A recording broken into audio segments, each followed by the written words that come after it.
Добър ден! Пристъпваме към четвъртата лекция от поредицата лекции по увод в романското езикознание. Предишния път се занимахме с морфологията на името. Днес ще обърнем внимание на основните аспекти от морфологията на глагола и начина, по който тя се променя в отделните романски езици. Първо, също както направихме, когато говорихме за името, трябва да се спрем на основните морфологични категории, по които глаголът се изменя по форма в своето спряжение в различните глаголни времена. Тези категории са именно категорията време, категориите лице и число, които вървят при глагола заедно, не по-отделно, категорията наклонение и категорията залог. Всяка една глаголна форма се изменя по лице, число, наклонение, време и залог. И всяка една глаголна форма може да бъде характеризирана чрез петте такива характеристики едновременно. Така започвам от най-лесната, лицето и числото, за които няма много какво да се каже, доколкото те са същите в латинския и в различните други романски езици, както и в български език. Искам още веднъж да обърнем внимание, че категорията число при глагола, нещо, което споменахме миналия път, за разлика от категорията число при името, не означава, не крие в своята семантика, обикновено по обичайния начин, по който се употребява, идеята за множество предмети или множество субекти. И пак повтаряме, че разликата между правя и правим в число не е същата като разликата между стол и столове. Обикновено, когато става въпрос за множествено число, става въпрос за, особено за първо лице, но и за другите лица, става въпрос за някой, който говори от името на себе си и на други хора. Тоест, ние правим нещо, това е обикновено аз плюс други хора. Единствено за третото лице, единствено и множествено число, може да се направи едно известно приближение към идеята за множественост, такава каквато имаме при името. Що се отнася до категорията залог, тук трябва да кажем, че залогът е това, което определя отношението на субекта на глагола, който е изразен от глаголното лице, първо, второ или трето, спрямо глаголното действие. Отношението в смисъл на дали глаголният субект, глаголното лице понася това действие върху себе си, дали го извършва или някаква смесица от тези две неща. Може да е едновременно вършител и потърпевш от действието. В първия случай говорим за деятелен залог, когато лицето извършва действието. В втория случай, когато го понася, говорим за страдателен залог и тези два залога са отразени в латинските глаголни категории актив и пасив. Тук обаче трябва да направим уточнението, че в латинския пасив, нещо, което в други индоевропейски езици, в старогръцкия, например, стои като отделна морфологична категория, но в латинския пасив се съдържа семантиката и на възвратно средния залог, който съществува като отделен залог в български език и който семантично е различен. Възвратно средния залог или медиалния залог означава състоянието на глаголното лице, при което то едновременно извършва действието и действието се връща отново върху него или върху някаква част от него. Това, което на български обикновено се предава с частиците се или си. Мия нещо, мия чиниите да речем, мия се и също така мия си ръцете. Всичкото това са медиални форми в семантиката на залозите. В латински всичко това се поема от морфологично изразения с отделна парадигма пасивен залог. Тоест и морфологично имаме разграничение между актив и пасив, семантично имаме разграничение между актив, медий и пасив, като медия и пасива морфологично се изразяват се от същия пасивен залог на латински. Тук трябва да отворим една скоба, че още в класическия латински формите за пасивен залог, които са отделни синтетични форми, ние върху това ще се върнем малко по-късно, които изразяват и медиални значения, имат конкуренция в лицето на се формите, каквито ги виждаме такива, които са и в българския език.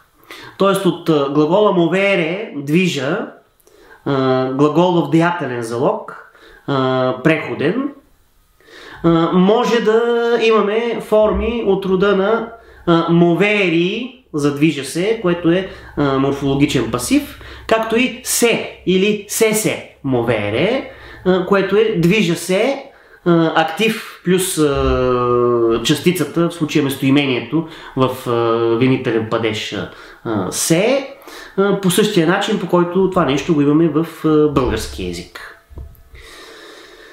Също така, нещо, което е характерно и за други индоевропейски езици, нещо, което е характерно и за романските езици в тяхното по-късно развитие, това, което на български език предаваме чрез възвратни форми, в случай от рода на движа се, на латински и на другите романски би могло да бъде изразено без морфологична промяна на залога, без преминаването му от актив в пасив, без добавяне на възвратното местоимение се, може да бъде изразено просто когато глаголът се употреби интранзитивно, т.е. без допълнение, без пряко допълнение, което на латински език стои в акузатив. Тоест, moveré aliquid, движа нещо, е преходен глагол, обаче moveré, без промяна на формата, просто без използване на пряко допълнение, използване на глагола интранзитивно, води до преминаването му в друг синтактико-семантичен клас. Тоест, moveré, интранзитивно използвано, означава движа се по същия начин, по който могат да означават конкурентните форми moveré в пасив и се moveré в актив плюс използване на възвратно местоимение. Подобна разлика между транзитива и интранзитива наблюдаваме и в съвременните романски езици. Ще дадем тук примери с френски език. Първо трябва да уточним веднъж и завинаги, за да е ясно това нещо, какво означава преходни или транзитивни и непреходни или интранзитивни глаголи, което няма пряко отношение към това дали те са в актив или в пасив. Повечето непреходни глаголи морфологически са в деятелен залог, но тяхната семантика е различна спрямо тази на истинските преходни глаголи в деятелен залог с пряко допълнение. Непреходен глагол е глагол, който по своето значение не може да има допълнение. Най-често глагол, който изразява състояние или някакво движение. Да речем, спя, живея, ходя. Глаголи от рода на валео, което на латински означава здрав съм. И така нататък. Всичко това са глаголи, които по своята семантика не могат да имат обект. Не можеш да кажеш ходя го или спя го или живея я. На български най-простият тест е това дали един глагол може да приема пряко допълнение с поставяне на треторично местоимение в винителен падеж. Го, я или ги. Най-често, ако това води до невъзможна граматическа конструкция, това означава, че семантиката на глагола е непреходна. Тези непреходни глаголи най-често морфологически са изразени чрез активна форма. но е възможно да бъдат изразени чрез медиална, с помощта на възвратното местоимение се, или на пасивна форма, като е възможно промяната на значението на един глагол от транзитивно в интранзитивно, без промяна на неговата форма, единствено чрез синтактичното му поведение, т.е. дали може да има или не може да има пряко допълнение. Тук ще дадем пример с френски език. На френски съществуват една група глаголи, които са групирани заедно по начина, по който образуват миналото си време, така нареченото пасе композе. За това също ще поговорим малко по-късно. И тези глаголи по принцип са непреходни, но стават преходни, т.е. транзитивизират се тогава, когато получат някакво пряко допълнение. Например, monter, изкачвам се, и descendre, слизам. Или entrer, влизам, и sortir, излизам. Тези глаголи са непреходни, които показват движение. Je monte, аз се изкачвам. Je descends, аз слизам. Je sortis, аз излизам. Обаче, в случая, когато се добави едно пряко допълнение към тях, те вече може да означават качвам или свалям нещо, както и вкарвам и изкарвам нещо. Например, j'ai monté l'escalier, изкачих стълбата, или j'ai sorti le chien, изведох кучето навън. Съответно, начинът, по който се конструират тези глаголи в минало сложно време, както ще видим, е различен. Следващата глаголна категория, която е интересна и освен това е важно да я разгледаме, е така наречената категория наклонение. Наклонението, за разлика от залога, който показва отношение на глаголното лице към действието, наклонението показва отношението на говорещия към съобщаваното от него действие, т.е. то предава това, което в езикознанието като категория се нарича модалност. Модалност означава начинът, по който говорещият схваща действието, дали го схваща като възможно или невъзможно, като желано или нежелано и така нататък. И в зависимост от това съществуват няколко истински наклонения, към които традиционната граматика, в това число и граматиката на латинския, добавя още две неща, които ние ще споменем. Те традиционно се числят към наклонението, но те не са наклонения. Ще ги видим след малко. Същинските наклонения, тази глаголна категория, която придава модалност на изказването, са следните. Изявителното наклонение или индикатив, който съобщава действието неутрално с оглед на неговата реалност или нереалност, желателност или нежелателност. Това е нулевото наклонение. Много често по традиционните граматики пише, че индикативът е наклонението, което съобщава действието като факт. Това не е непременно така. Възможно е индикативът просто да означава въздържане от модалност, т.е. въздържане от страна на говорещия да заеме някаква позиция, да направи някаква оценка дали действието е възможно или желателно.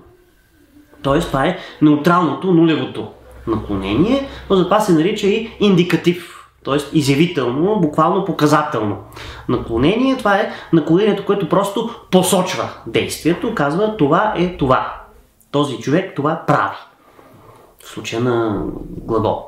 Други важни наклонения, които съществуват в латински език, които вече променят модалността на изказването, са повелителното наклонение или императива, който изразява целият спектър от значения, от молба до заповед, и наклонението, което в граматиките е прието да се нарича било конюнктив, било субюнктив, което буквално означава подчинително наклонение.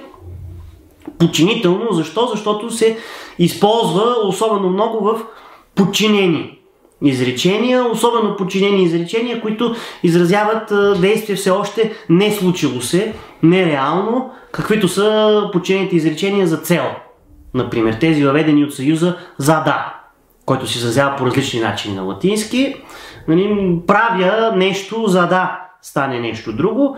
Това все още не е станало с цел, на което аз правя дадено нещо, поради която причина и наклонението конюнктив, употребено в такъв тип подчинени изречения, носи известна идея за иреалност, за неосъщественост все още на действието, но с обикновено, в повечето случаи, с идеята, че това действие ще се осъществи. Разбира се, конюнктива може да изразява и истинска иреалност, т.е. на нещо, което не предстои да се осъществи, а е останало неосъществено в миналото и ще остане да бъде неосъществено. Това са конюнктивите за миналите времена. За имперфект и за перфект и за плусквамперфект.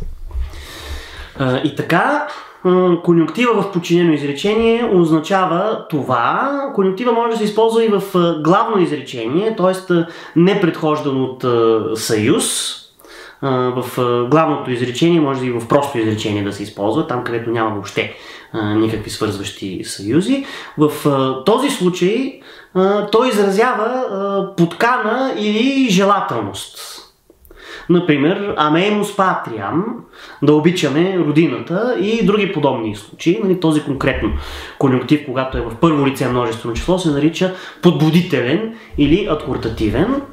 Но в общи линии за това наклонение, за конюнктива или субюнктива, както е по-известен в съвременните романски езици, може да се каже, че предава от една страна желание, подкана, изявяване на стремеж към някакво действие, обикновено когато е в главни изречения, и от друга страна нещо все още неосъществено, което предстои да се осъществи или пък ще остане неосъществено винаги. Това са двете основни значения на наклонението конюнктив и то ще ги запази в романските езици.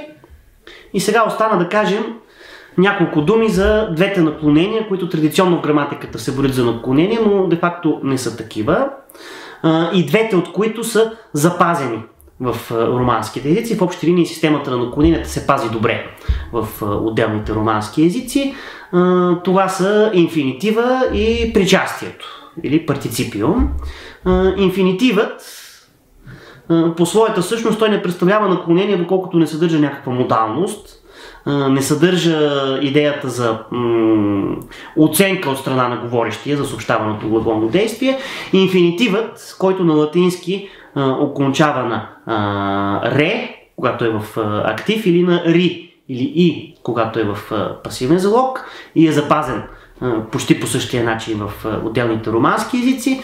Това е просто едно, може да бъде разглеждан инфинитива просто като едно отглаголно съществително. Същия тип отглаголно съществително, каквито са българските отглаголни съществителни на не. Ходене, правене, бягане, тичане и така нататък.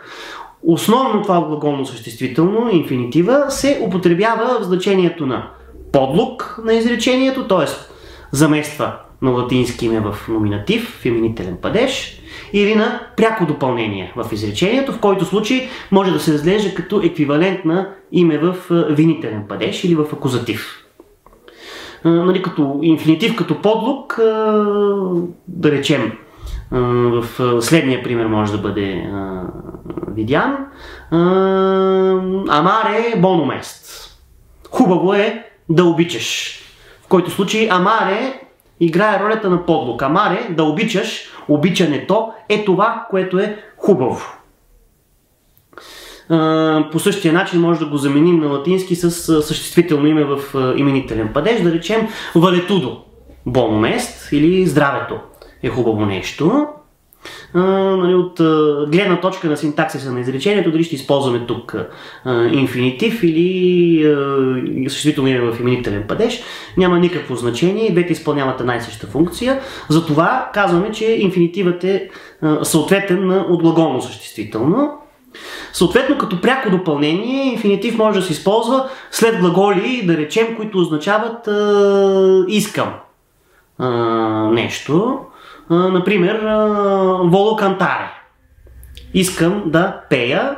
В случая кантаре изпълнява все едно ролята на пряко допълнение към глагола воло, искам нещо, и е абсолютно еквивалентен на случаите, когато може да бъде заменен от съществително име, да речем воло аквам, искам вода. Тоест кантаре в случая играе ролята все едно на отглаголно съществително в ролята на пряко допълнение, на латински изразено чрез винителен падеж, чрез акузатив. Това е същото, все едно да кажем на български език искам пеенето. В подобна роля и в подобна функция инфинитива се е съхранил и в новите романски езици. И трябва да кажем няколко думи за причастието. И освен това към причастието трябва да отнесем и герундия и герундивните конструкции.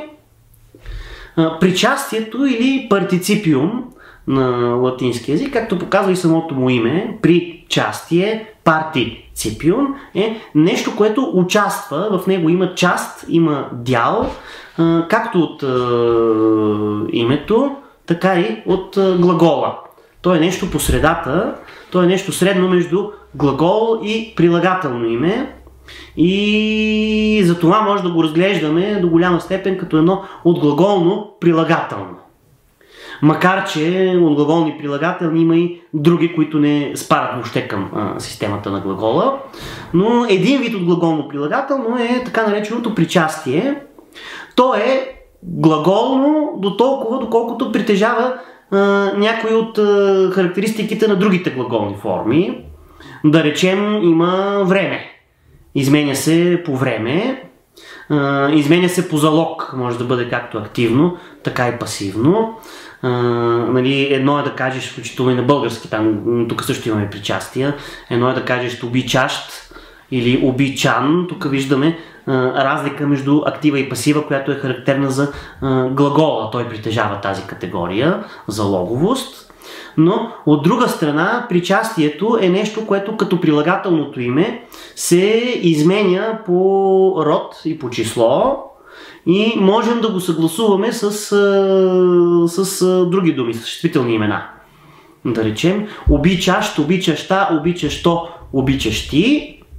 И също така можем да го съгласуваме, да речем обичащ човек.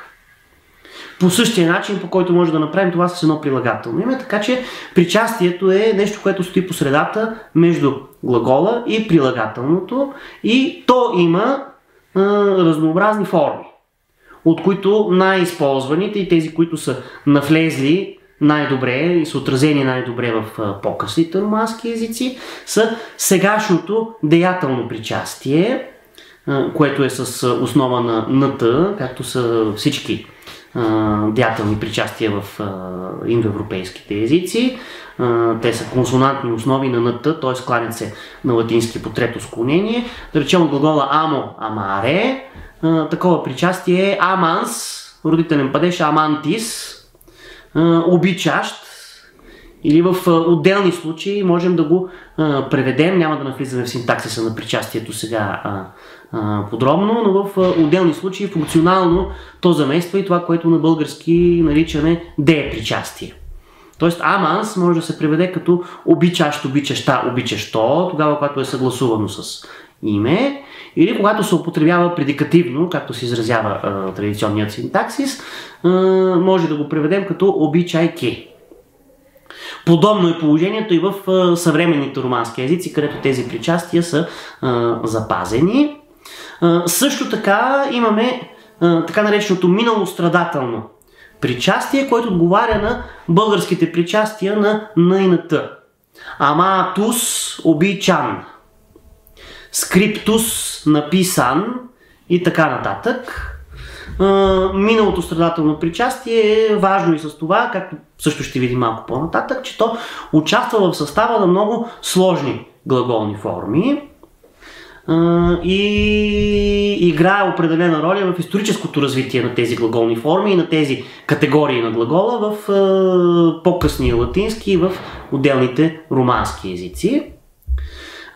Освен това, на латински съществуват и две бъдещи причастия. Бъдещото активно причастие, аматурус, този, който има намерение да обича, и бъдещото пасивно причастие, амандус, този, който ще бъде обичан, или този, който подлежи на обичане, този, който трябва да бъде обичан.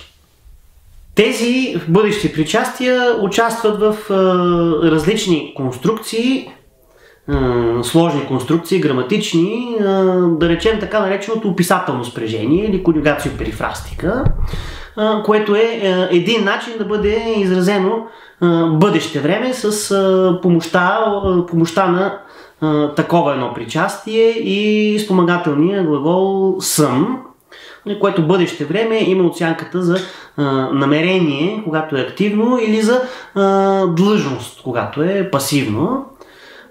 Например, scripturus sum. Ще пиша, ще опиша, имам намерение да пиша, което горе-долу отговаря на английската конструкция I'm going to write. Или пък delenda est, да речем в израза Carthago delenda est. Картаген трябва да бъде разрушен. Това е пасивната перифрастична конюгация, описателно спряжение. Освен това, с помощта на форма морфологически подобна на бъдещето страдателно причастие, се образува така наречения герундии, или когато той е в съчетание с съществително име, герундивна конструкция, което най-общо означава от глаголно съществително, подобно на инфинитива, само че употребявано в различни падежи или след различни предлози, а не само в номинатив или акузатив, в функцията си на подлог или на пряко допълнение, както това е с инфинитива. Например, de scribendo относно писането. Или, когато не е герундия, ми е герундивна конструкция, de legibus scribendis, относно писането на закони. Освен това, в латинския има и няколко глаголни форми, които се наричат супин, които обаче не оставят никаква следа в съвременните романски езици, поради което и ние ще оставим тяхното разглеждане, по-задълбочено разглеждане за хората, които имат по-задълбочен интерес специално към класическия латински. Сега е редно да обърнем известно внимание на глаголната категория време, която носи в себе си и идеята за това, което на български наричаме вид на глагола, т.е. на латински, както и на старогръцки, но за разлика от български и другите славянски езици, една темпорална форма, една форма за определено време, винаги съдържа в себе си, освен идеята за време, и идеята за глаголен вид. И в този смисъл има две основи на глагола. Едната е основата за несвършен вид, или така наречения инфектум. Другата е основа за свършения вид, или така наречения перфектум. И във всяка една от тези основи се образуват по три времена, абсолютно симетрични, които се отнасят съответно към настоящето, към миналото и към бъдещето. Разбира се, настояще на свършения вид не може да съществува, то е по-скоро минало свършено време. Така, в основата за несвършен вид имаме несвършен вид от сегашно време, това е presens, това е сегашното време. Имаме несвършен вид поставен в миналото, това е imperfectum или миналото несвършено време. Имаме и несвършен вид поставен в бъдещето, това е futurum или бъдеще време. В свършения вид, казахме, че той не може да има презенс, не може да има сегашно значение, както и на български, не може да кажеш аз напиша, да използваш глагол от свършен вид в сегашно време без никаква придружаваща частица, която да уточнява семантиката. Така и в перфектната основа, първото време, което е съответно на презенс, на сегашното от инфектната основа, е перфектум или минало свършено време, което показва и минало свършено време и настоящо състояние в резултат на минало действие, така наречения резултативен перфект. Същото нещо, пренесено в миналото, е плусквамперфект или буквално повече от перфект, т.е. минало предварително време. Значи едното е направих перфекта или направил съм. Плусквамперфекта е отнасяне на същото към миналото, бях направил. И третото време е така наречения футурум секундум или втори футур, който означава минало време в бъдещето. Ще съм направил нещо. Тоест, на сегашната основа правя, правех, ще правя, съответстват абсолютно симетрично в перфектната основа правил съм или правих, правил бях и ще съм правил. И тези времена се образуват едно от друго, съответно от сегашната основа и от перфектната основа, от несвършената основа и от свършената основа се образуват абсолютно регулярно. От сегашната основа, времената, които са образувани, бъдещето време се образува с помощта на суфикс или б за първо и за второ спрежение, или гласната а или е за останалите спрежения.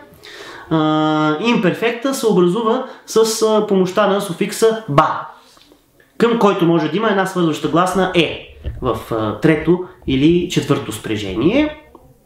Що се отнася до перфектната основа, тя трябва да се, когато се изучава латински, трябва да се отбелязва и да се учи и да се помни отделно, до толкова доколкото не може да бъде предсказано по какво тя ще се отличава от сегашната основа.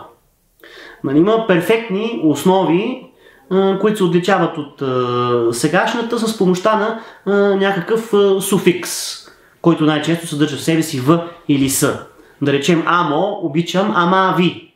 Обикнах или обичал съм. Скрибо, пиша или скрипси.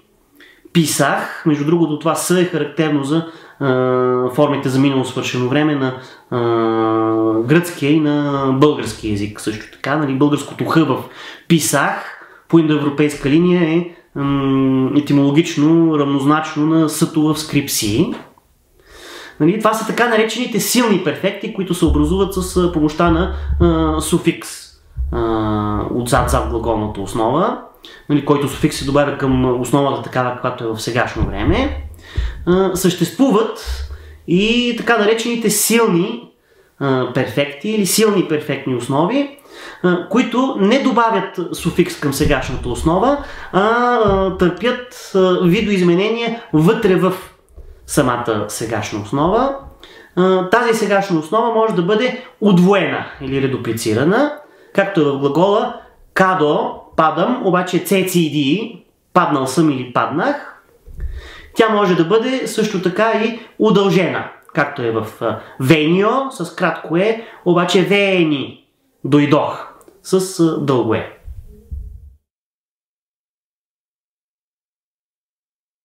Всички тези глаголни категории и двете основи за несвършен и за свършен вид, инфектната и перфектната, се спрягат, особено що се отнася до сегашната основа, до инфектната, се подразделят на 4 класа, които наричаме спрежения. Четирите латински спрежения, както и склоненията, зависят от основата. Или по-скоро от края на основата, на последния звук от основата, на звука, на който основата завършва, и в този смисъл могат да бъдат следните. Първо спрежение, това са глаголите с основа на А, което А в основния си вариант се явява дълго, но то се съкръщава в някои случаи. Второто спряжение, впрочем, пример за глагол от първо спряжение, който използвахме вече нееднократно, това е амо, амаре, обичам. Второто спряжение са глаголи с основа, която завършва на дълго е. Такива са глаголи от рода на хабео, хабере, имам, или тенео, тенере, държа.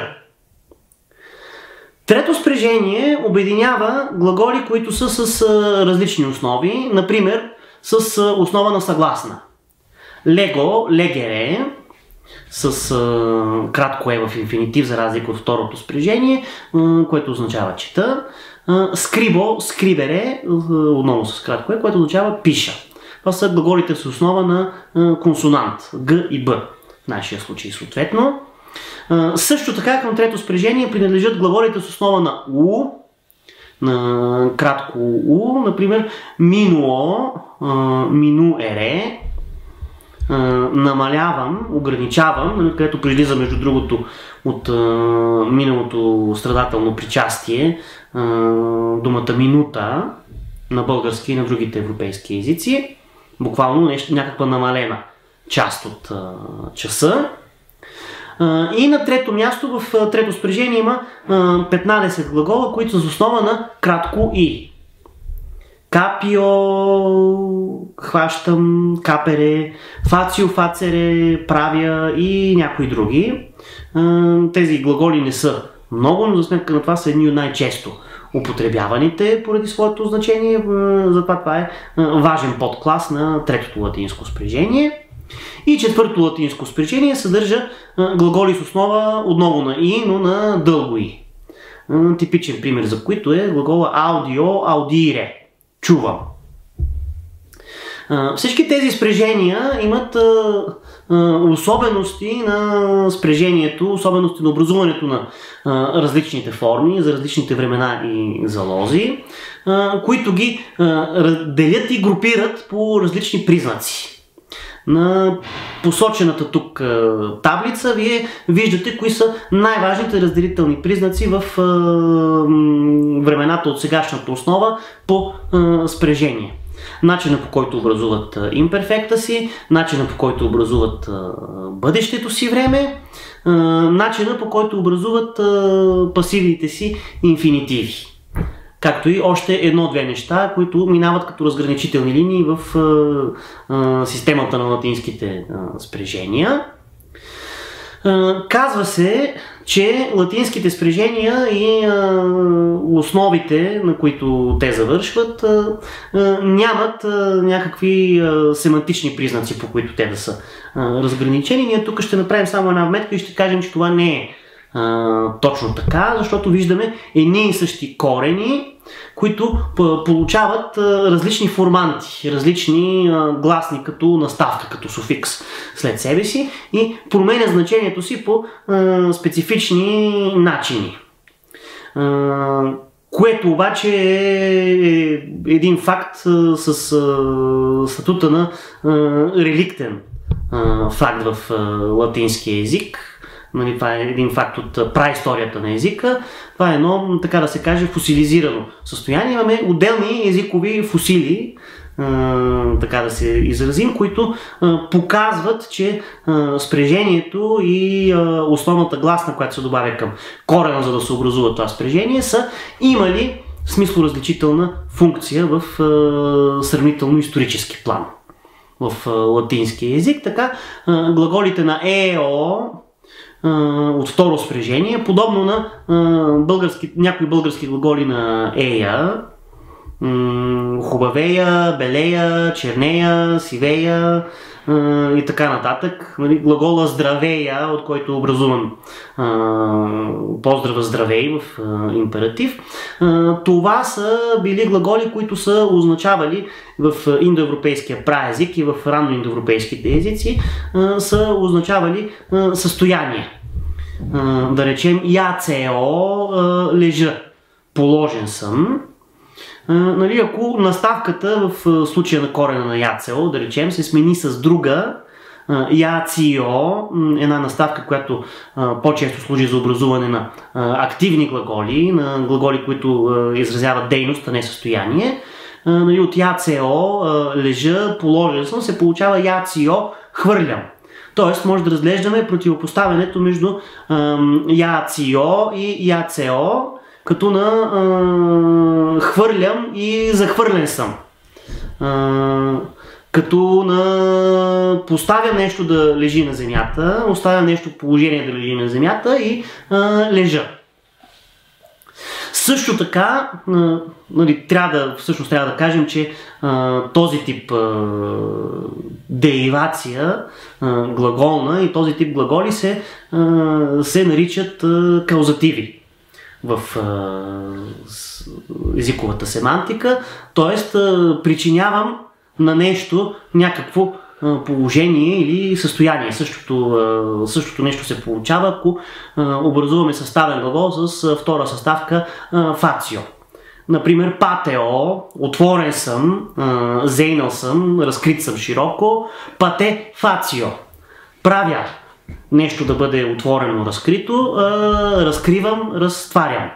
Калео, топъл съм, топлея, така да се каже, кале фацио, правя нещо да бъде топло, стопля. По същия начин имаме и определена зависимост при деривацията на глаголите от първо спряжение от други глаголи, които са от други спряжения. Например, глаголи на ио или на ео. Да речем фугио, бягам, обаче фуго, фугаре от първо спряжение, правя някого да избяга, гоня. Тези глаголи пък, карам някого да направи нещо, се наричат фактитивни. Или седео, седя, или седо, сядам, седо, седаре, правя някого да седне, укротявам, успокоявам. Откъдето идва и съвременният фармацевтичен термин седатив. Успокоително. Тоест, глаголите на аре може да се каже, че една част от тях, като производни глаголи на други глаголни основи, една част от тях са фактитивни глаголи. Тоест, карам някого да извърши нещо. Въпросът за каузативността и фактитивността при глаголите в различните езици е доста интересен, но ние сега ще го оставим тук, за да се насочим към въпроса, който е основната част на нашата лекция днес, а именно промените, които се осъществяват в тази глаголна система, такава каквато я описахме накратко, от латинския към отделните романски езици. Това са промени, които засягат както системата на спряженията и принадлежността на различни глаголи към различни латински спряжения, така и системата на самите глаголни категории, които писахме, наклонението, залога, времето и така нататък. Единствено непроменени остават лицето и числото, но както ще видим и при тях има някои типични за романските езици редувания и промени, които се дължат преди всичко на фонетични причини.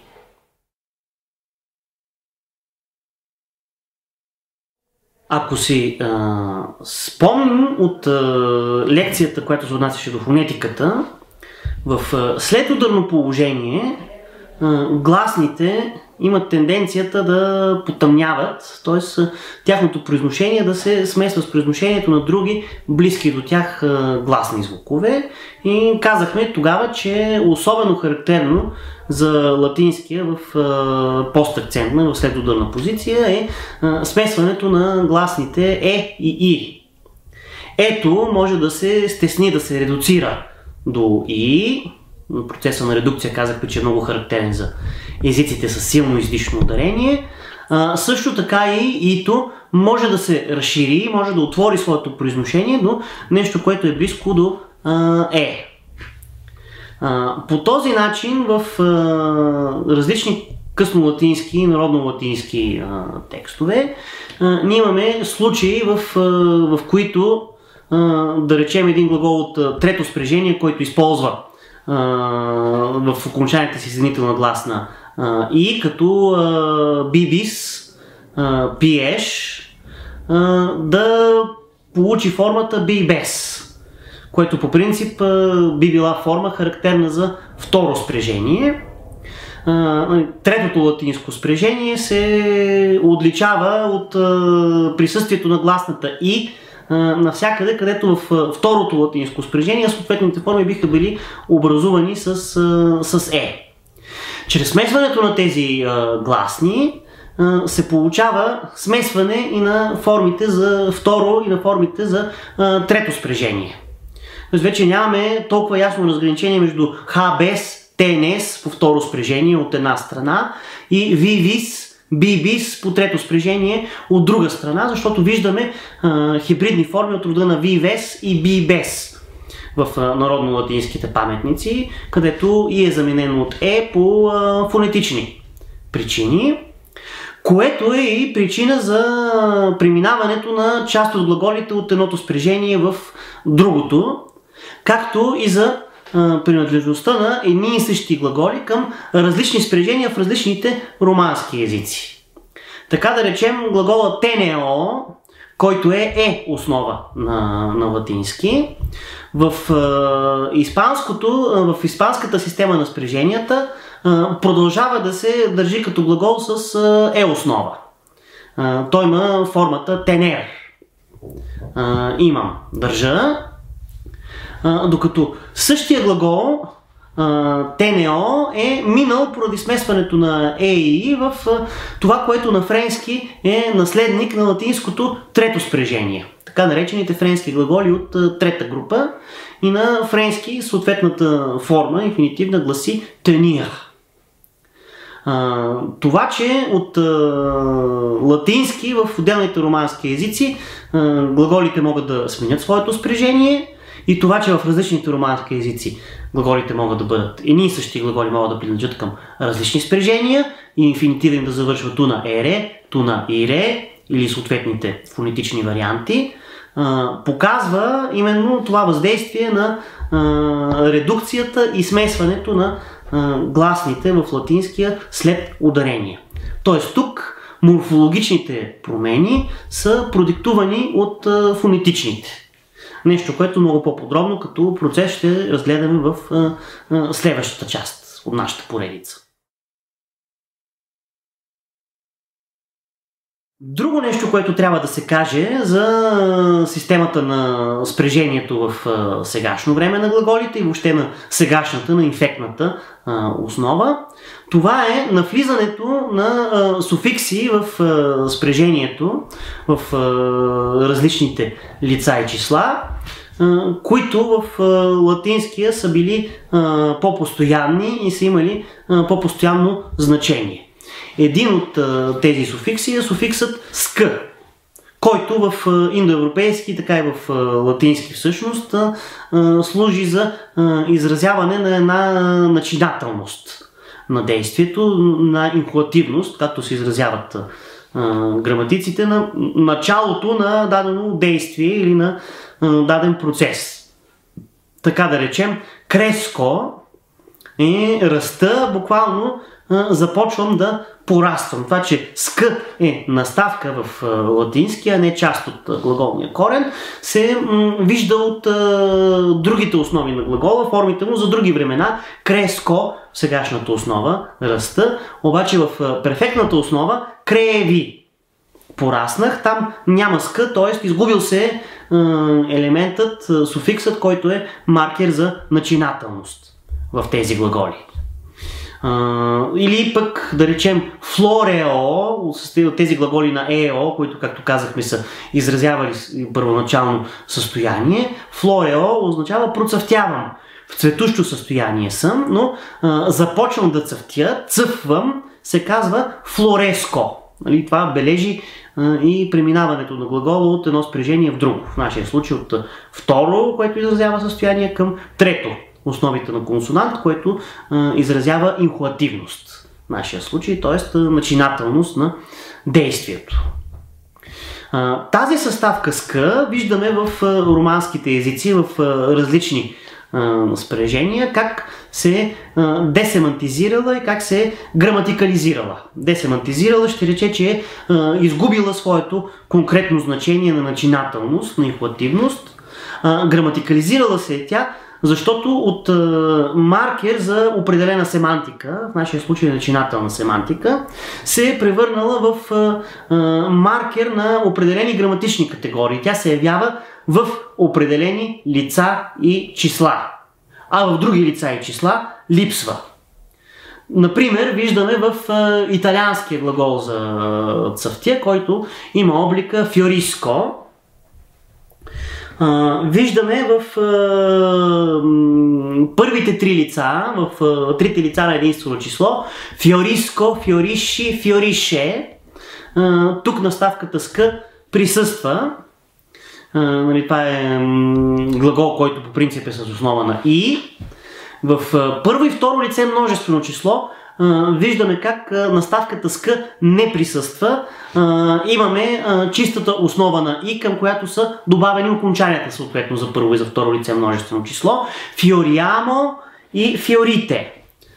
Ние цъфтим, вие цъфтите, и наставката СК се явява отново в трето лице множествено число. Те цъфтят е фиорисконо. По същия начин в глаголите от така наречената втора група в френския, тази същата наставка се явява под формата SS, т.е. двойно С. И това е нещо, което, за разлика от италианския, където е характерно за определени глаголи, нещо, което е навлязло в цялото френско второ спряжение. Там има определени лица и числа, които приемат наставката ис, наследник на латинското еск. И така, второ спряжение на френски и основи, инфинитива е на ир. Глагола, съответния за цъфтя, fleurir, имаме je fleuris, tu fleuris, il, elle fleurit, които се произнасят по един и същи начин, единствено ортографично, правописно, окончанията са различни. В първо и във второ лице множествено число, т.е. забележете именно там, където в италиански окончанията не са маркирани от тази наставка СК, имаме fleurissant, fleurissait, и в трето лице множествено число il fleuris. Тоест имаме едно единствено число, което е немаркирано с наставка, и едно множествено число, което е маркирано, и това е характерно за цялото френско второ спряжение, за така наречените глаголи от втора група. Ако погледнем, същото нещо съществува и в другия голям източно-романски език, в румънския. Не при всички глаголи, но при някои глаголи от първо и от четвърто спряжение. Да вземем глагол от четвърто спряжение аворби, говоря, който има основа на и по същия начин, по който имат фиориско и флеурир. Наставката СК се среща в единствено число, а в множествено число тя отсъства, освен в третото лице множествено число, което на румънски винаги е еквивалентно в сегашното време поне на третото лице единствено число. И така имаме еоворбеск, аз говоря, ту ворбещ, ти говориш, забележете палатализацията на СК, до какво води в случая на румънския, и елворбеще, той говори. В множествено число имаме ворбим, с чистата основа без наставка, ворбиц, вие говорите, и ейворбеск. Те говорят, като формата в случая е идентична на тази за трето лице единствено число, различно единствено местоимението, което именно служи за маркер на единственото и на множественото число съответно. Отново в румънския виждаме примери за това как и друг тип наставки могат също да се настанят на съответните места, в съответните лица и числа, по същия начин, по който това го е направила наставката СК, наследена от латинския. В румънски това е наставката ез, която има смесен народно-латинско-гръцки произход, но за това може да стане въпрос малко по-нататък. Тя се явява основно при глаголи от първо спрежение, които завършват, чиято основа завършва на а, както е в латинския. Например, глагола алукра, който означава работя. Забележете, между другото, че в румънски, когато инфинитива се използва съгласуван с други глаголи, наставката ре, която служи за негово специфично окончание, изпада. Наставката ре се явява отново там, където инфинитива се използва стриктно във функцията му на отглаголно съществително. Тоест лукраре, работене, работа. И така алукра, работя, получава в първо, второ и трето лице единствено число и в трето множествено число наставката ез, като в трето лице единствено и множествено число. Тази наставка ез, след получаване на окончанието, след отварянето на сричката, се развива морфофонетично в дифтонг. Нещо, което наблюдавахме като явление много характерно за румънския, морфофонетичните редувания в секцията за фонетика. И така, лукрез, първо лице, второ лице ту лукрезия с мекоза, трето лице е лукряза. Той работи.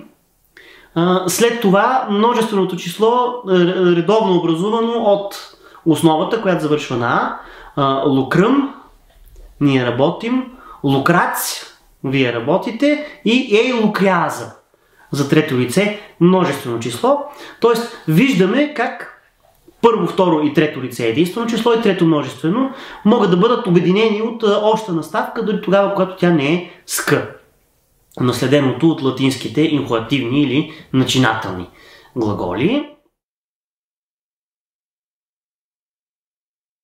Следващото нещо, на което трябва да обърнем внимание в нашето разглеждане на спреженията, е това, че като цяло глаголите от трето спрежение, от старото латинско трето спрежение, припомням основите на консонант, на кратко у и на кратко и, в общи линии се размиват по фонетични и по други причини, чисто морфологически, било в глаголи от второ, било в глаголи от четвърто спрежение. Има само една особеност на бившето трето спрежение, която в много от случаите се пази в езици като италиански, румънски, т.е. в източно-романските езици и също така в част от западно-романските, а именно окситански или провансалски и каталански. Това е много характерната за латински език разлика в ударението на инфинитива във второ и в трето спрежение. Във второ спрежение инфинитивът, който е едно добавено окончание ре след дългото има гласежа ере, където по фонетични причини, заради квантитета, заради дължината на гласната ударението пада върху него. А в трето спрежение окончанието е с една свързваща, т.е. съединителна гласна пред него, която, бидейки съединителна гласна, а не гласна част от основата, винаги е кратка. Т.е. в трето спрежение имаме инфинитив ере с кратко върху което, бидейки кратко, никога не пада ударение. Т.е. имаме хабере по второ спрежение, обаче винаги легере, скрибере, минуере и фацере, капере и така нататък по трето спрежение. Това сходство на инфинитивните форми, наред с всичко останало, което вече изборихме в нашето изложение преди малко, способства за смесването отчасти на латинското трето спрежение и на латинското второ спрежение. Обаче тази именно акцентна разлика, която се явява между видеере, хабере от една страна и легере, скрибере от друга страна, се пази в езици като румънски, провансалски, италиански и каталански. ще дадем следните примери. Видеере, който на латинския глагол от второ спряжение с дълго е, върху което пада ударението на предпоследна сричка в латинския поради неговата дължина, такова е правилото за ударение там. На италиански дава ведере, на румънски дава аведя, с ударение отново върху края на основата, преди изпадналото окончание. И на окситански или провансалски дава везер. За сметка на това пък кредере, латинското, което е с кратко е преди окончанието ре, и то винаги е неударено поради своята краткост на предпоследна сричка, пази същото разграничение в ударението и в коризборените романски езици. Латинското кредере в италиански се явява с същото ударение кредере, на румънски съответната форма е акреде и на каталански глаголът гласи креуре. Тоест, разграничение, всъщност не морфологично, ами фонетично, се пази единствено в тези случаи, и то само в определен брой езици, в бившето второ и бившето трето спряжение. В всяко друго отношение във всяко друго отношение гласежът на другите форми се е уеднаквил. Било с латинското второ спряжение, което са бившите основи на е, било с бившето латинско четвърто спряжение, което са основите на и. А защо третото спряжение върви тук към второ е основи, тук към четвърто и основи, тук към инфинитиви на ер, тук към инфинитиви на ир? Ние видяхме малко по-горе, когато говорихме за смесване на следакцентните гласни е и и. Тоест в различните езици и при различните глаголи се е получило по различен начин. Сега е време да насочим своето внимание към някои по-съществени промени в системата на глаголните категории, в прехода им от латински към новите романски езици. Някои цели морфологични класове от спряжението на латинските глаголи изчезват. Тук на тази таблица, която виждате, ви представяме латинското спряжение в неговата цялост. Т.е. в основата за несвършен вид, за инфект, и за свършен вид, за перфект, в трите съответни времена на едната и на другата основа, и в двата основни залога – актив и пасив, в различните им наклонения. Виждате накратко в какво се състои системата на латинското спряжение. В нея има една единствена непредсказуемост, поради което и латинските глаголи се записват по този начин в речника. Не може да бъде предсказано по какъв начин от сегашната основа, от основата за инфектум, за несвършен вид, се образува перфектната основа, т.е. основата за перфектум, за свършен вид. Дали това ще бъде чрез вътрешно квантитативно редуване, удължаване, съкращаване на гласни, дали ще бъде чрез модификация на гласни, дали ще бъде чрез ретупликация или чрез някакви наставки. Ви, уи, си и така нататък. Пак повтаряме, първия случай ние наричаме силни основи, силен перфект. Втория случай наричаме слаби основи или слаб перфект, този, който е образуван с помощта на наставка. Също така няма начин да се предскаже, то до известна степен е свързано с образуването на перфектната основа, но все пак е различно. Няма никакъв начин да се предскаже каква ще е основата, от която се образуват миналите страдателни причастия и покрай тях и някои други, да речем бъдещите деятелни причастия, които се образуват от миналите страдателни. Затова в речника повечето глаголи се задават с трите си различни основи. С основата за сегашно време, от която се образуват времената от инфектум, с основата за перфект, от която се образуват времената от перфектната основа, и с основата за минало страдателно причастие, от което освен миналото страдателно причастие се образува и бъдеще активно. И така, това е единственото нещо, което в морфологията на глагола в латинския, такава каквато вие виждате изобразена на тази таблица, не може да бъде предсказано. Ако имаме на лице тези три изходни форми, за които стана въпрос току-що, ние можем да образуваме напълно правилно и регулярно всички останали форми. Латинският език в това отношение не е толкова разнообразен в морфологично отношение и няма толкова много различни варианти, колкото има, да речем, в старогръцкия или в санскрит. Едни също други големи, с богата литература, флексивни индоевропейски езици. В латински език от тези няколко изходни форми, които присъстват в речника обикновено, ние можем да образуваме с помощта на много прости правила и трансформации всички останали форми, които са ни нужни.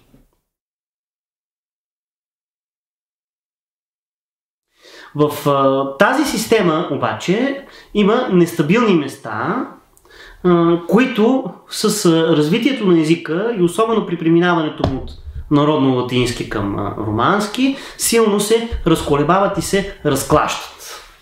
Причините заради това могат да бъдат както фонетични, както видяхме преди малко, така и чисто вътрешно-системни, за което ще стане въпрос, когато говорим за новообразуващите се в романски глаголни времена след малко.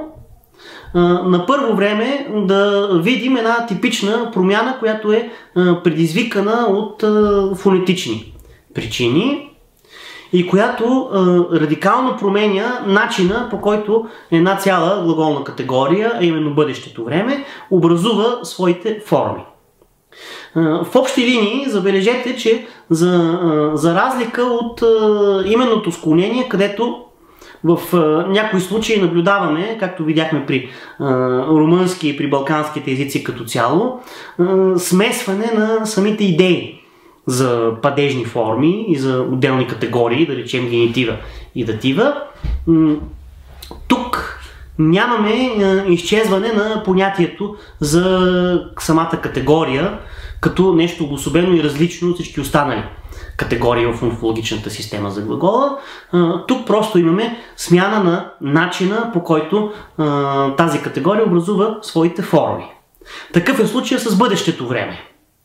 Бъдещето време и футурните форми са нещо, което като понятие няма как да изчезне от системата на глагола и от идеята за езика, освен ако този език не претърпи някакво радикално изменение, което до голяма степен ще промени картината на света, отразявана от съответния език. Такива обаче преминавания на езици от една типология в друга са изключително редки и с голяма степен на убеденост може да кажем, че в историческо време не сме засвидетелствали почти никакви такива преминавания. И така футурът, латинският футур, латинското бъдеще време изчезва от романските езици. Съвременните романски езици продължава да присъства категорията бъдеще време, но тя се образува по съвсем различен начин.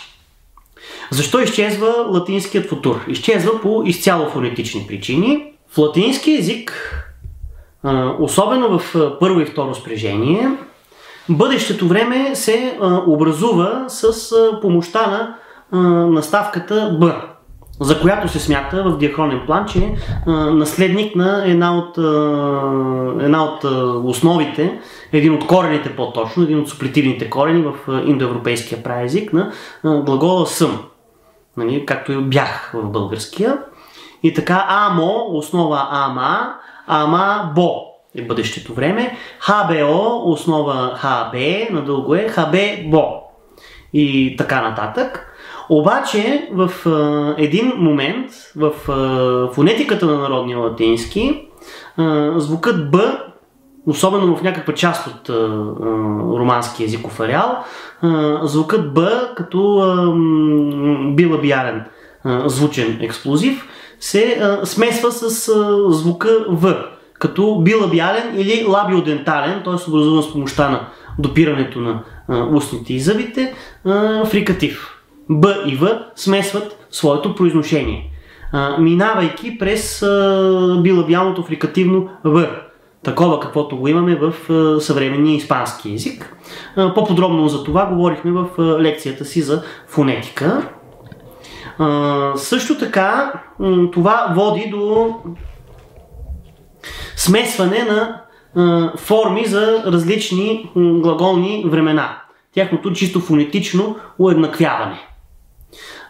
Така имаме форма, засвидетелствана между другото от надпис, който е намерен по нашите земи, на компара бит, ще купи, ще приготви, и компара вид, купи, приготви, което пък с наставката В е форма, която е служила за обозначаването на перфект.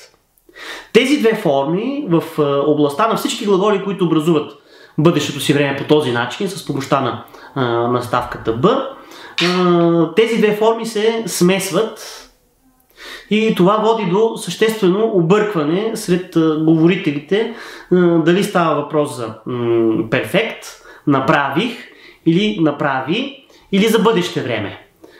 Ще направя, ще направи. Тъй като формите започват да звучат еднакво. При форми с толкова радикално различна семантика, но на практика омонимни като звучене, омофонни, можем да кажем, че в някакъв момент едната от тези форми трябва да изчезне и да се създаде нов начин, по който съответното глаголно време образува формите си. Съответното глаголно време избира да образува формите си в народния латински език по един от двата възможни начина, по който индоевропейските езици образуват описателно бъдещето си време. Тези два възможни начина, които ние наблюдаваме в различни типове езици, например наблюдаваме в германските езици, нещо подобно, са или с помощта на инфинитив, предшестван от глагол със значение искам, или с помощта на инфинитив, предшестван от глагол със значение имам.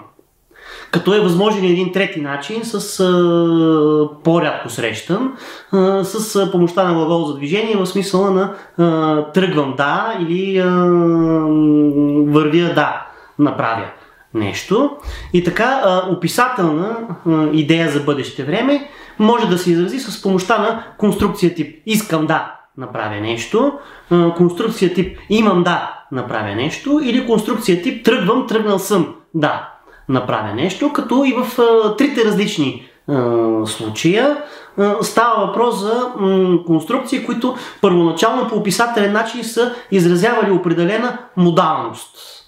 Тоест, били са по-скоро причислени, може ли са по-скоро да се причислят към наклоненията, отколкото към времената в същинския смисъл на думата. Искам да придава естествено желателност на изказването, нещо, което ще стане в бъдеще и се смята за желано. Имам да се схваща като задължение, нещо, което предстои да стане с оттенък на дълг, на длъжност. И тръгвам да или тръгнал съм да, нещо, което ще стане в бъдещето с модалната оцянка на намерение, на започване, на начинателност от страна на субекта на глаголното действие. И така романските езици са избрали да използват имам конструкцията, и затова във всички съвременни романски езици бъдещето време е образувано от инфинитивната основа плюс окончания, които могат да бъдат сведени с повече или по-малко трансформации до формите за сегашно време на глагола имам. Тоест от кантаре хабео, имам да пея, конструкцията е инверсирана на романски, т.е. имам да е на второ място в конструкцията, не на първо, както в други романски езици, както други индоевропейски езици. Имам да пея, кантаре хабео е станало je chanterai на френски, кантаро на италиански и кантаре на испански. И по този начин бъдещето време морфологически е напълно заменено в различните романски езици от форми, които се образуват с помощта на основата за инфинитив. Тоест винаги основата за бъдеще време окончава на Р, към който се добавят различни окончания, в крайна сметка възхождащи към формите на глагола имам. Единственият по-различен случай е случая, разбира се, на румънски език, който и в други отношения се различава от останалите романски езици. В румънски конструкцията е обърната, т.е. както би била тя в български език. Имам да правя нещо, за която цел се използва частицата, неизменяемата частица О. Тоест ОС канта се казва, ще пея, като С е подчинителна частица, отговаряща приблизително на българското да. С канта се смята за конюнктивна форма в румънския. Също така може да се образува под влияние на българския и другите южнославянски езици варианти с първа част спомагателен глагол с значение имам, което е вой на румънски, така че ОС канта може да бъде заменено от вой с канта, който буквално означава искам. Да. Пея вой е наследник на латинския глагол воло, искам. Това, казахме, е под влияние на българския в частност и по-широко на Балканския езиков съюз, доколкото в балканските езици бъдеще време се образува именно описателно по втория от начините, които споменахме преди малко, с глагол или с частица, както е в случая на българското ще, произхождаща от глагол със значение искам, ща, плюс да форма или инфинитивна форма, която следва този глагол или тази частица с значение за желание. Нали? На български език ща да пея, щеш да пееш и така нататък, което в съвременния български, в новобългарския се е унифицирало като ще пея, ще пееш, ще пее и прочие. Тоест конструкции от рода на искам да в значение на бъдеще време с футурно значение са особено характерни за южнославянските, български и сърбо-хърватски и за балканските като цяло езици. По подобен начин се образува бъдещето време и в албански и в новогръцки. Другите два основни езика, които са част, наред с български и румънски, от Балканския езиков съюз. Тоест, начина по който се образува футур в румънски, ние можем да разглеждаме като един характерен балканизъм. Наред с това забелязваме и особеното поведение на инфинитивната форма, която тук е заменена от да форма, поради отсъствието на реинфинитива, такъв какъвто го наблюдаваме в западно-романските езици. Друго нещо, което наблюдаваме като промяна на морфологията на глагола в латинския език, това е изчезването на синтетичния пасив.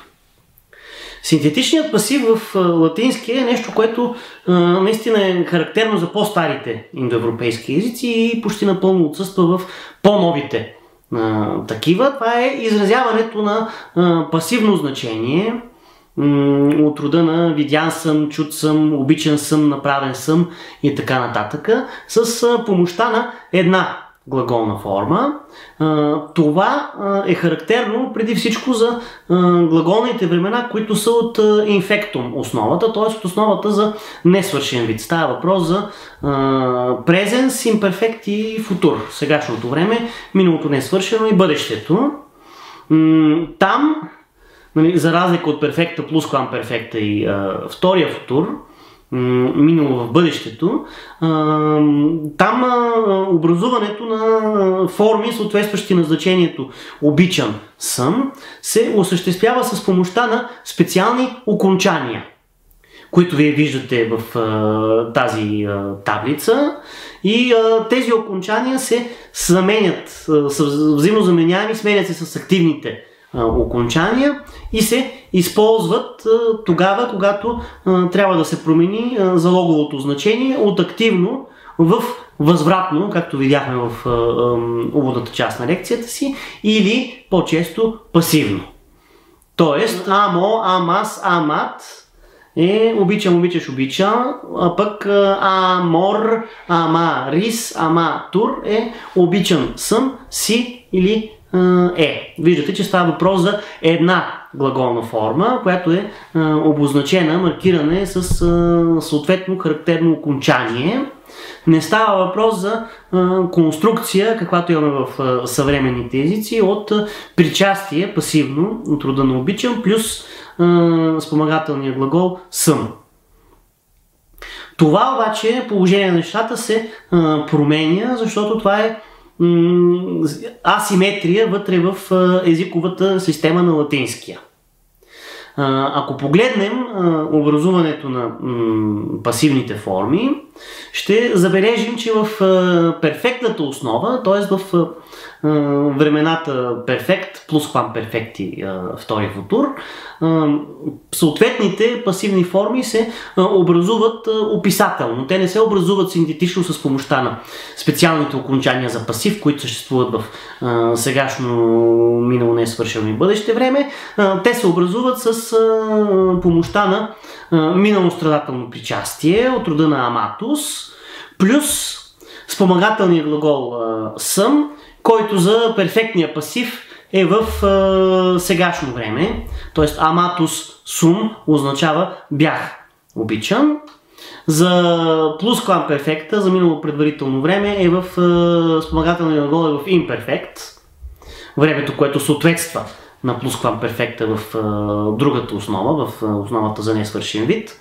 Аматус ерам, бях обичан, и в втори футур, в миналото време, което е пренесено в бъдещето, формата е минало страдателно причастие плюс глаголната форма на спомагателния глагол за съответното време от несвършената основа, т.е. бъдеще. Аматус еро. Ще бъда обичан.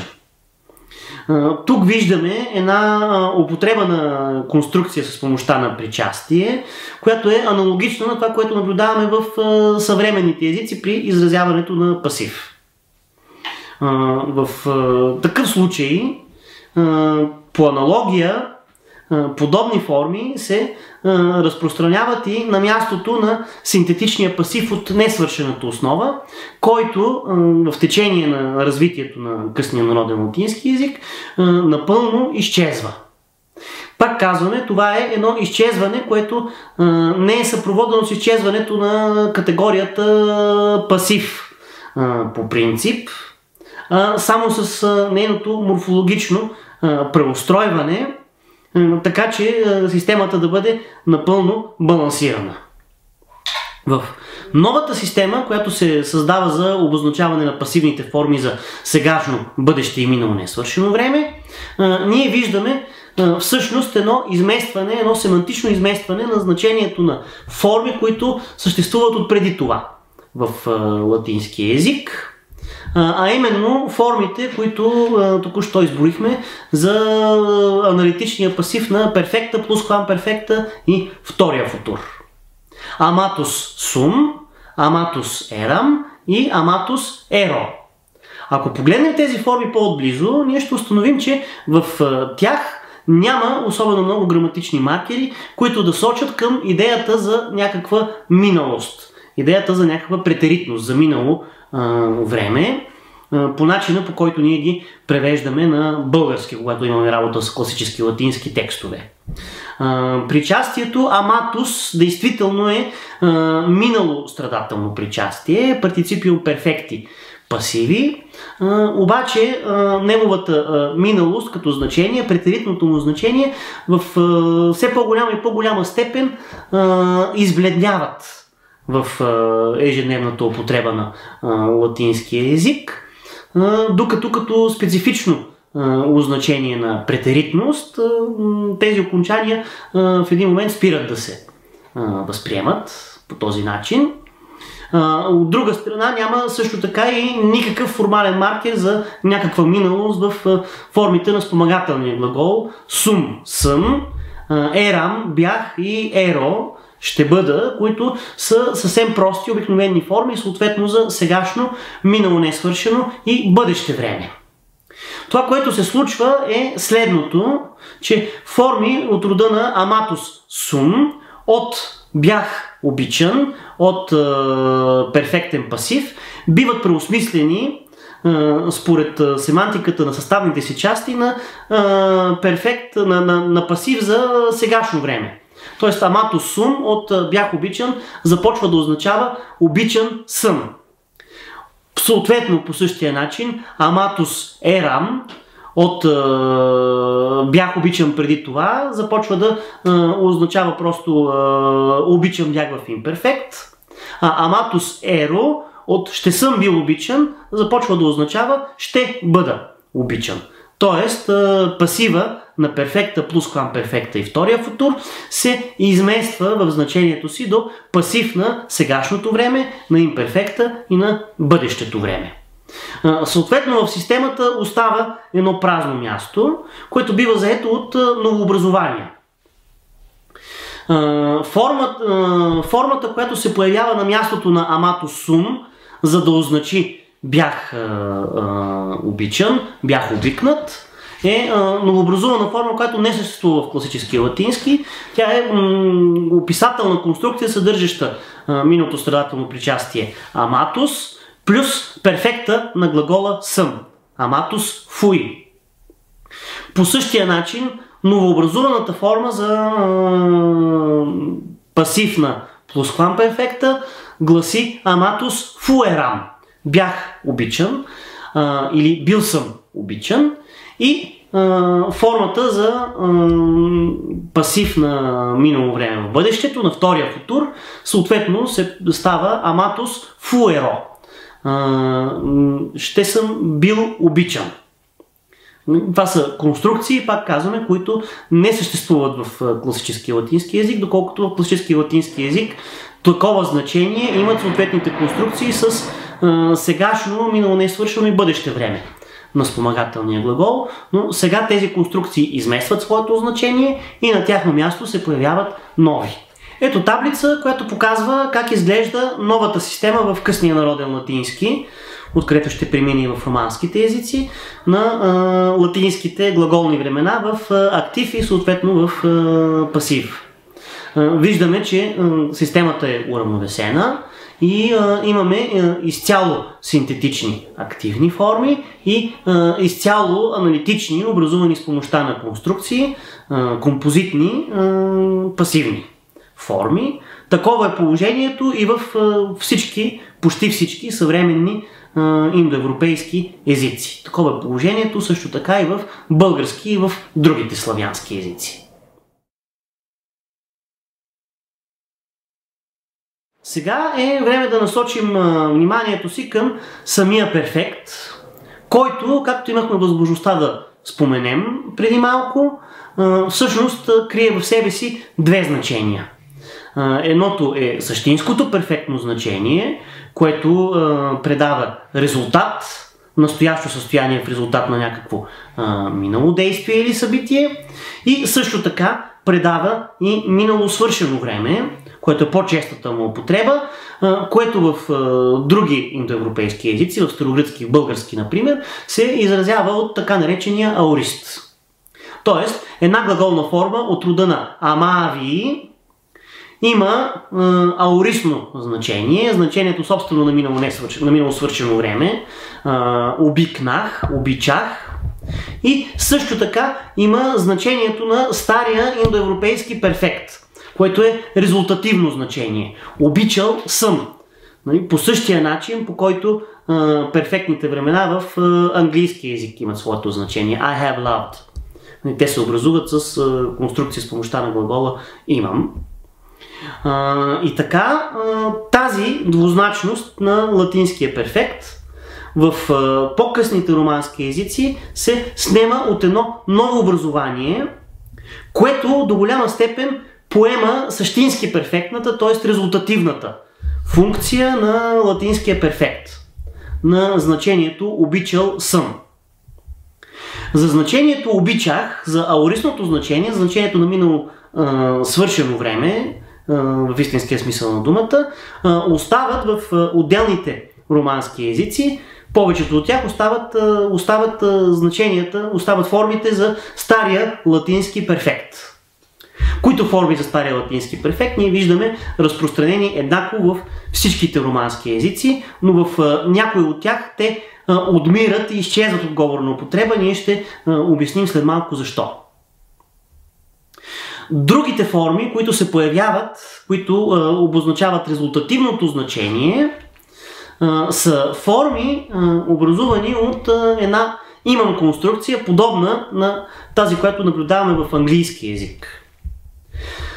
Следи от нея откривам още в някои класически латински текстове, например у Цезар, където за легиони Цезар казва, че ги е имал приготвени на едно определено място, както виждате на цитата на вашите екрани.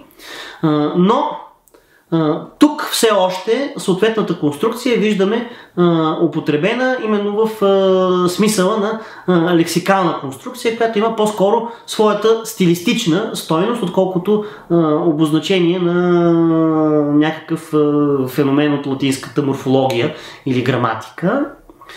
Постепенно в народния латински ние сме свидетели на това как тази конструкция се граматикализира.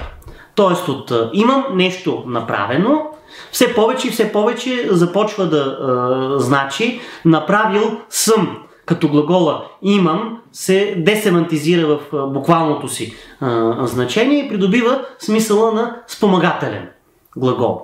Така, хабео кантато, хабео орнато, хабео скрипто и така нататък в народния латински, в късния период от неговото развитие, все повече започват да означават украсил съм, изпял съм, написал съм и други резултативни форми, и постепенно в отделните романски езици това се граматикализира като същински перфект, т.е. като време показващо резултативност. Интересна особеност, която прокарва разлика между различните романски езици обаче, е функционирането на тези новопоявили се граматикализирани конструкции в различните романски езици.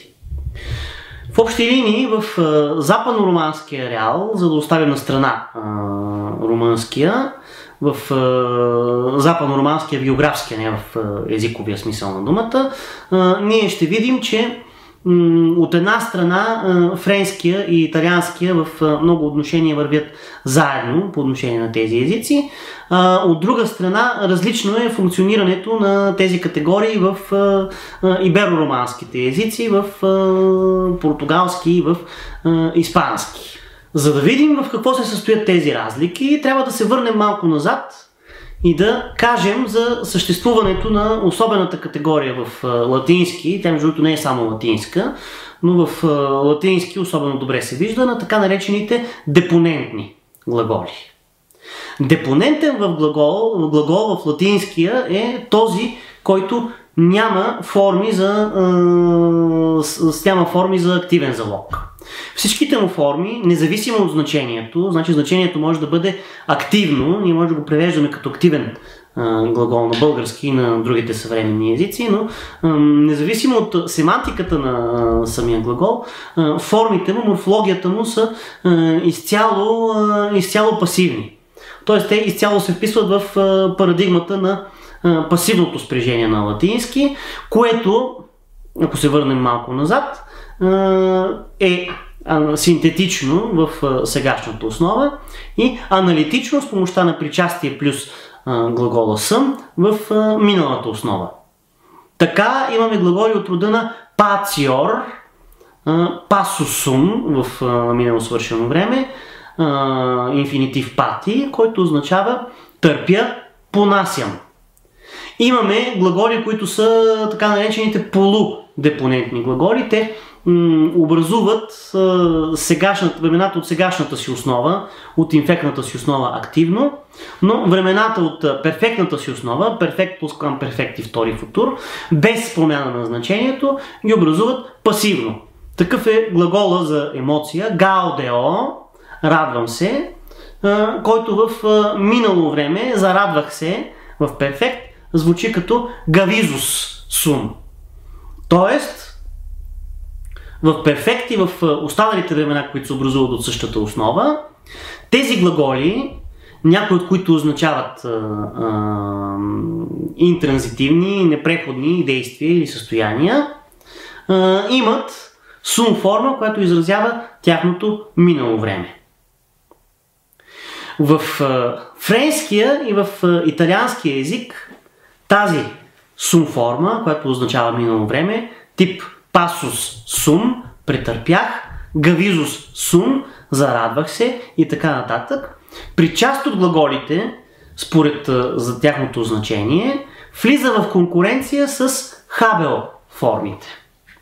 Тоест, за преходен глагол се употребява конструкция тип хабел кантатум, а за непреходните глаголи, или поне за една част от непреходните глаголи, се употребява перфект тип гавизус сум.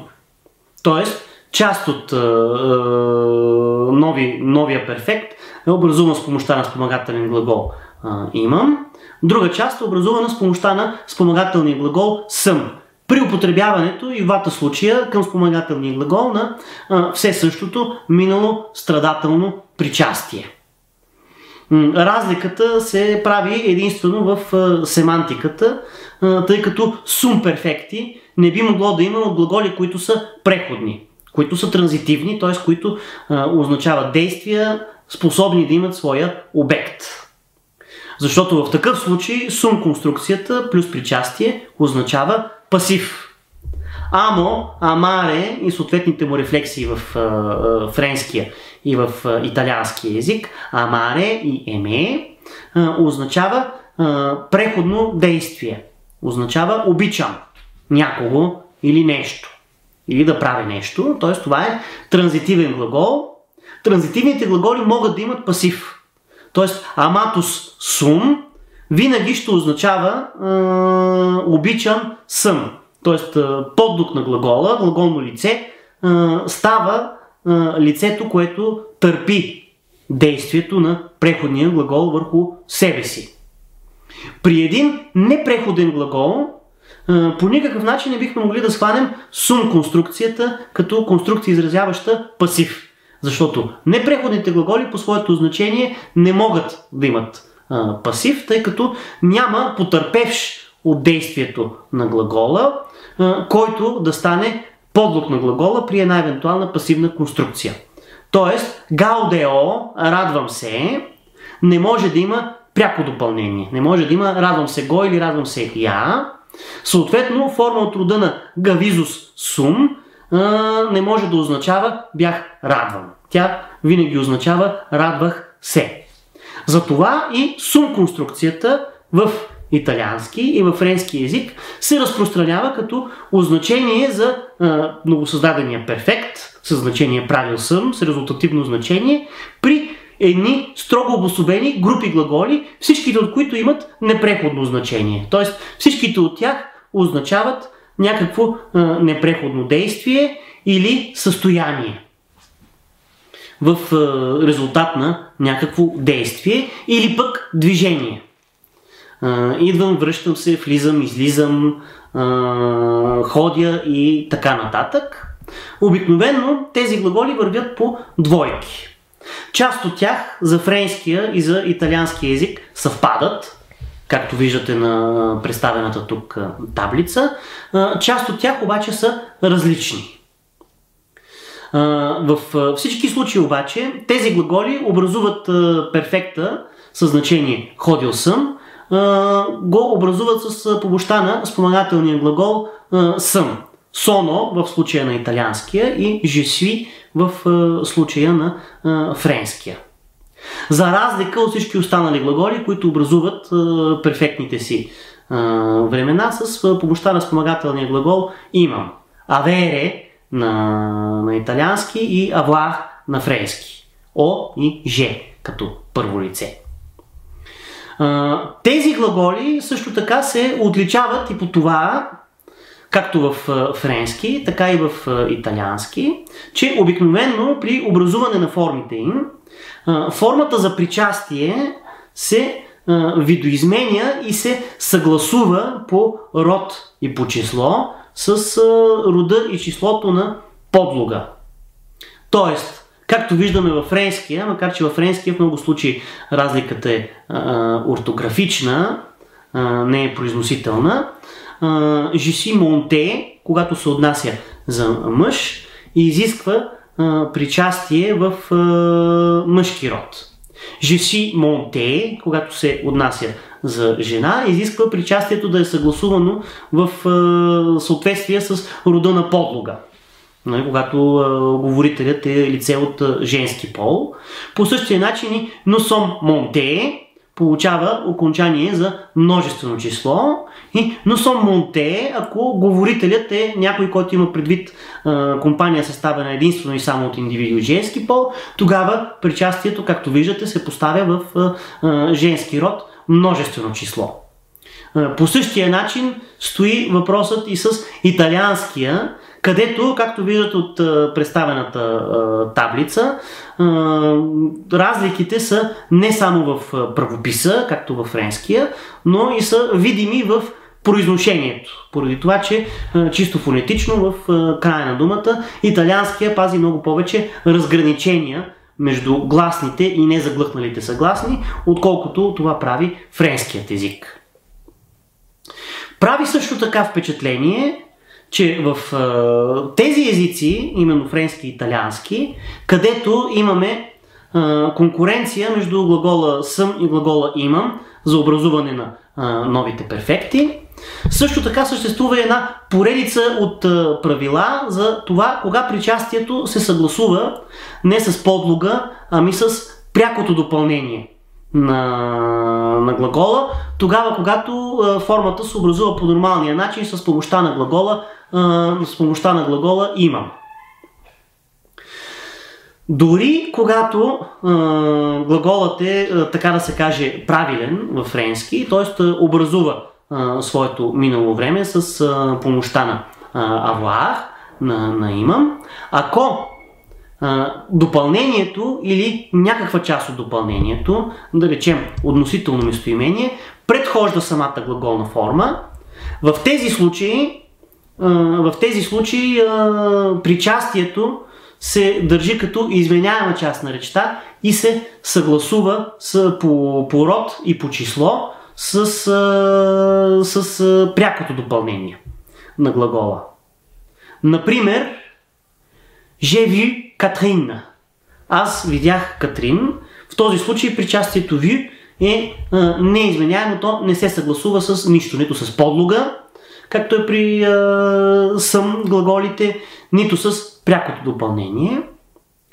Обаче, ако направим една инверсия и прякото допълнение дойде отпред, Катрин, je l'ai vu, в този случай е необходимо причастието имам я видяна, буквално, да бъде съгласувано по род с прякото допълнение, което предхожда глаголната форма.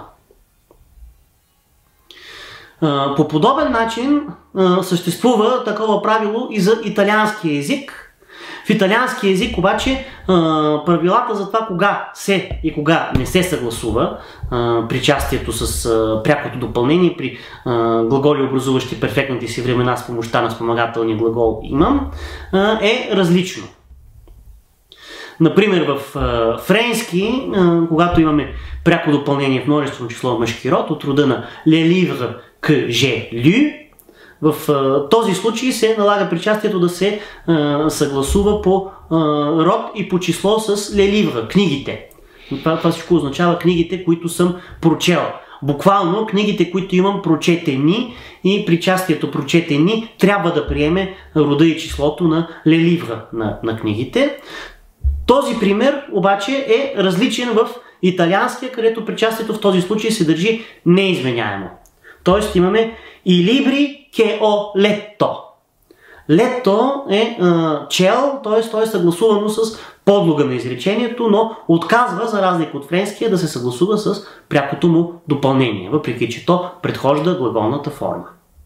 Тоест, една от общите черти, които виждаме между френски и италиански, където се е развила тази особеност, тази конкуренция на глагола съм и глагола имам при образуването на новите перфектни времена, виждаме, че там причастието, в зависимост от това как се употребява, с кой от двата глагола се употребява и как се отнася към прякото допълнение, се държи като в много от случаите като изменяема част на речта, т.е.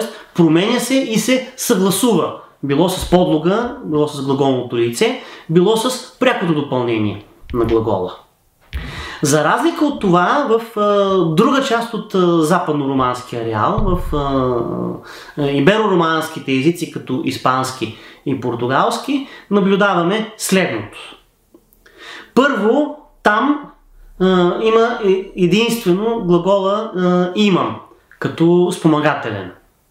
Е кантадо или теньо кантадо на португалски.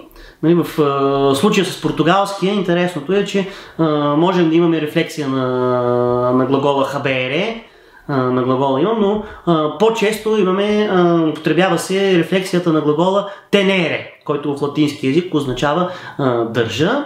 Тоест, теньо кантадо е нормалният начин за образуване на перфект в португалски. Там спомагателният глагол е различен. Макар че и о кантадо също съществува като конкурентна форма, но тя се среща по-рядко.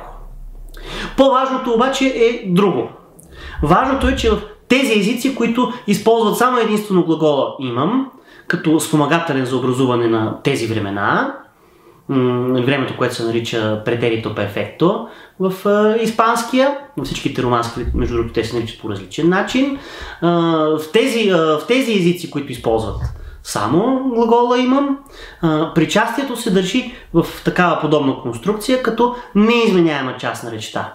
То никога и при никакви условия не се променя нито по род, нито по число, за да се съгласува с която иде друга част от изказването, с подлога на глагола, глаголното лице или пък с прякото му допълнение. Тоест, е кантадо, аз кантадо, а кантадо, емос кантадо, eis cantado, han cantado.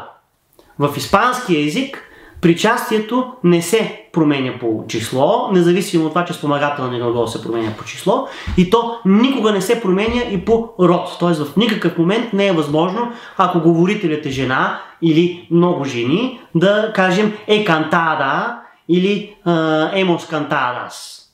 В испански език в това отношение, както и в португалския, причастието си остава винаги едно и също, т.е. то се държи като неизменяема форма и за такава основна форма се взима мъжкия род на единственото число, който не се променя никога, независимо от обстоятелствата. Синтактичните обстоятелства и синтактичното обкръжение, в което формата се употребява. За разлика от италианския и френския. Отново ще припомним, където има различни правила за промяната на причастието по род и число и неговото съгласуване с различни други неща в изказването. И последната особеност, на която ще обърнем внимание, която е изключително любопитна и показва, че става въпрос за закономерност, която обособява френския и италианския от всички останали романски езици, това е функционирането на тези нови перфектни времена в сравнение с старите перфекти, които са запазили значението си на аорист. И в френския, и в италианския съществуват, както и в останалите романски, разбира се, рефлекси на латинския перфект, които, както казахме, са запазили значението на минало свършено време, т.е. носители са на аористното значение на латинския перфект. Така от латинския глагол dixi, на италиански става dissi, на френски става jeudi, в едно време, което се нарича минало просто време или passé simple. И в двата езика има рефлексии от съответното сложно време. Habeo dictum, което в френски дава je di, аз имам казано буквално, а в италианския дава ho detto. В френски език, в съвременния разговорен френски език, je di, формата, която първоначално означава единствено казал съм, постепенно измества напълно от говорна употреба стария латински перфект. В никакъв контекст в съвременния френски език не би могло да бъде употребено миналото просто време или passé simple, je dis, което е наследник на Дикси, в смисъла на казах. Почти навсякъде съответната форма е изместена от композитното, от сложното време, което гласи je dis, буквално имам казано, и това сложно време, това пасе композе, е поело върху себе си отново, както при латинския перфект, тези две функции. И функцията на казал съм, която в случая на тази конструкция е изначалната, и функцията все повече на казах. Тоест на един прост аорист, на едно просто минало свършено време. Je dis, passé simple или миналото просто време в смисъла на казах, до ден днешен е запазено единствено в литературата и има изключително високи и леко архаизиращи стилистични оттенъци. По същия начин в другия език, където се използват два спомагателни глагола и съгласувано причастие, имаме тенденцията в зависимост от диалекта и в зависимост от разговорната ситуация ho detto да бъде употребено в смисъла на dissi. Тоест, освен казал съм, да означава и казах. И в италианския, въпреки че тази тенденция е много по-късна и с много по-нееднообразно развитие в съответствие с регионите, стилистичните регистри и функциите, които имат двете времена в съответните места, въпреки това и там се наблюдава една по-малко изразена, но все пак съществуваща тенденция в дадени контексти и от дадени говорители ho detto, в смисъла на казах, да измества стария латински перфект, рефлекса на Дикси. Тоест, какво можем да наблюдаваме, и това е една типологична разлика с няколко паралелни различия, която върви между отделните романски езици в западния ареал, която се забелязва много отчетливо и закономерно. Езиците, които използват съм и имам като спомагателни глаголи за новото резултативно перфектно време, имат тенденция от една страна да изменят причастията си, т.е. причастията им да се държат в по-голяма степен като автономни части на речта в една конструкция, не изцяло граматикализирана. От друга страна имат тенденцията да изместват, да карат тези форми да изместят стария латински перфект. В езиците от рода на испански и португалски, които не използват друг глагол, освен имам, за перфектните си времена, при тях тенденцията е конструкцията да бъде много по-граматикализирана, т.е. причастието остава неизменяемо и не се държи автономно в синтактично отношение в изречението спрямо спомагателния си глагол. И освен това, при тях не се наблюдава никаква тенденция, нито много, нито малко изразена, тези форми, които са с изконното изначално резултативно значение на правил съм, да изместват стария латински перфект с значение правих.